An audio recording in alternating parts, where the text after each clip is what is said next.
welcome back to Truth Be Told, and my name is Max. This is Dwight. We're going to be talking about what it means to be ready, but a little bit more on that, because being ready is important, but listening is important too. So, Dwight, if you want to develop that. Yeah, the Apostle Peter said that, be ready always to give a reason for the answer of the hope that lies within you. And that part of not only going to give that answer, we think sometimes that we just got to give this answer, but that listening part, what is the person really asking? What are they saying? What's behind that? Yeah, because if there's no listening, you can't find out you can't enter into a relationship with them, especially if it's somebody that's new to you.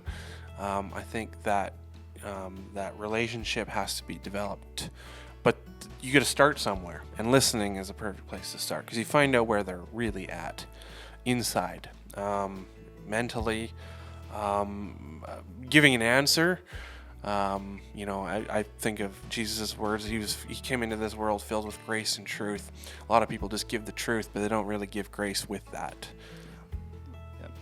Yeah, I think that Jesus was filled with grace and truth, and you see that, like, even when he was giving difficult answers, there was grace, always grace in that, right? And as you noticed, it was grace before truth, and it says, grace and truth. And if we're gracious to someone, and that goes back to that whole listening thing. Am I gracious enough to listening to a differing point of view? Am I gracious enough to listen and not just looking for the opportunity to give them an answer? What are they saying? Why are they saying that? What lies behind that? What are they wrestling with, right? And I think Peter really hit it on, because a lot of his life, he was like a lot of us. He was looking to speak before he listened, right? And get to it, get it done. Yeah, James says swift to hear, and that part of being swift to hear, and not looking. Often we get into a conversation and we're going, yeah, I've got this perfect answer. But the perfect answer might not be to what they're asking. And as you build that relationship, and Peter's talking about that, the fact that we're be ready always. Okay, what are we ready for? Well, we're ready to give an answer, but it's because of this hope. And that, the hope is the core of it. Yeah, and so what is hope, though? And in a world that we're living in, Max, what is hope? Well, in this world, it doesn't look like we really have any. Yeah, and often it's it's a wish or a prayer. I'm going to do this. I hope to go to town tomorrow. I hope to do this.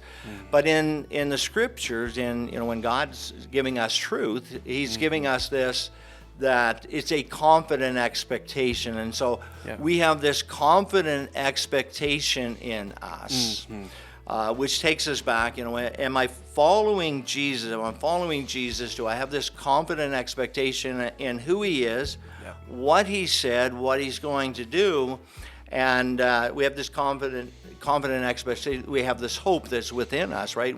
Even when, going back to what you were saying about there isn't much to give hope for in this world, we go back to that, and we've got this hope. I've got a hope for today. Yeah. I've got a confident expectation for tomorrow. I've got it on into eternity. Yeah, exactly. And that eternity begins the moment you begin to follow Jesus. That's true. Because we look at that, the moment that we believe, we're now a follower of Jesus, and what shows that? Well, how we follow Jesus in this journey, right? And I began that, 1979, I guess, going on to 46 years ago now. And when we start following Jesus, we know very little about Him. Tell me what you really knew about Jesus when you started following Him.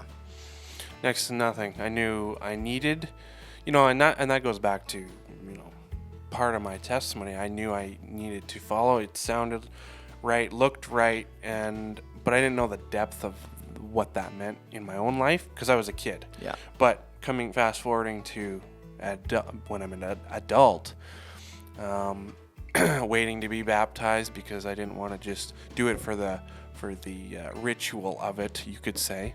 I wanted it to be real for me, and when he became real to me, then it was an easy decision for me to make, and it's just an act of obedience to him. But when it became real, it was more, it felt like he was a part of me. He was inside, and my thoughts changed, and it kind of affected my whole life. So, and then it also caused me to want to share that with others.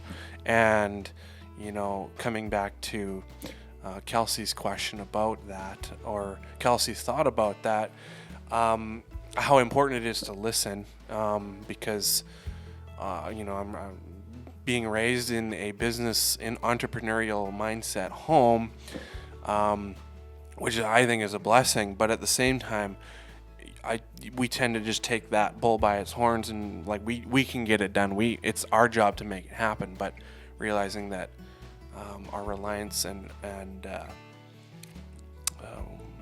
can't find the word exactly, but giving that to Jesus and allowing him to do with it what he can and following him in that. Yeah. Max, it makes me chuckle and smile inside because it reminds me.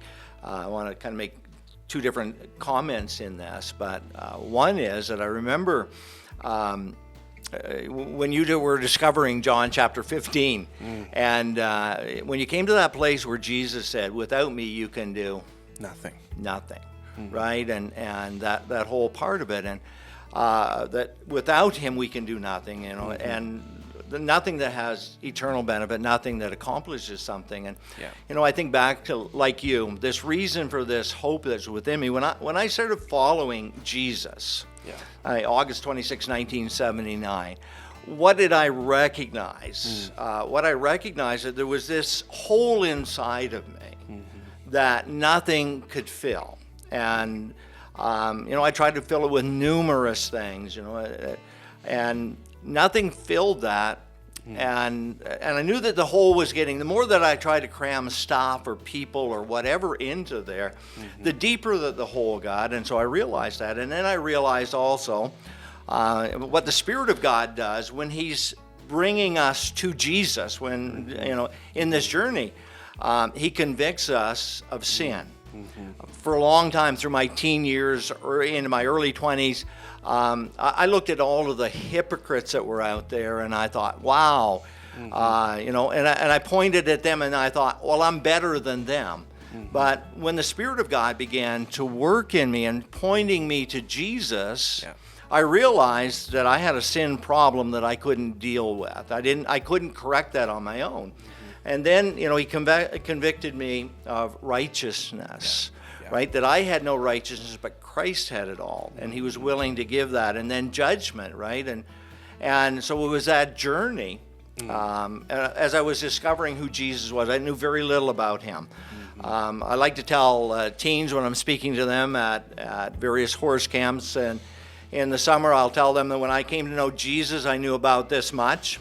And now I know about this much about Jesus after all these years. But, we start into that journey. And none of the disciples, when he was inviting them to follow him, and Peter is going to, when he says, give a reason for answer for the hope that lies within you, he goes back to that beginning. Very simple. Jesus said to him and to his brother, follow me. And two words. Two words, right? And those two words began to change everything. And from that, he got this confident expectation in who Jesus is. Remember, he said, give a reason, be ready always to give a reason, an answer for the reason, for the hope that lies. And he had this tremendous hope in his life. Definitely. And when we look at, the world we're living in, and when we're feeling like there is no hope, but when we have Jesus, we know where we're going, we know what that means, we know who we have in the midst of that. He brings a peace. I think Kelsey and I have talked about this time and time again too, about when we're facing pressure or we're in an uncertain time, it's kind of a weird feeling, but there's a sense of peace when knowing, but he's brought that. Yeah. You know, it doesn't come from anywhere else, because if we don't have Him, we're looking at our surroundings. We're looking at the storm, if you will, around us. There's scenarios of that in the Scripture too. But like we often naturally look at the storm around us versus the hope that is within us. But when we have Him and we grow closer to Him, sharing that becomes more real. But it has to be real in us first. Yeah, well, you hit on something very key. In order to have that hope, that confident expectation, first of all, we have to have peace with God. And you're talking about that. And that peace with God that Christ gave, and that He gives to us, a peace within. And so we have peace with God, and that was made by Christ through the cross, through His blood. Then we have peace of God. We have the peace of God in our heart, and then we have this peace that passes all understanding. I think that's really where you were coming to. The peace, because the peace, it's a fruit. Like it doesn't come from. We can't just conjure that up. Yeah. And when you experience that, it's just, it changes everything, and it helps basically that's an evidence. That's the word I'm looking for. It's an evidence of Jesus being real in your life. Absolutely, and you're right. The truth be told, you can't conjure that yourself. There's got to be a peace that with God, then the peace of God, and then that peace passes all understanding. When you look at the world, when you're talking about it, all the circumstances, you can say, you know what, God's in control. Yeah, it doesn't make any sense for today and what my situation is, but that peace is there, and it's beyond our understanding, but it is there and is real. So, anyway, thanks for joining us again today, and God bless.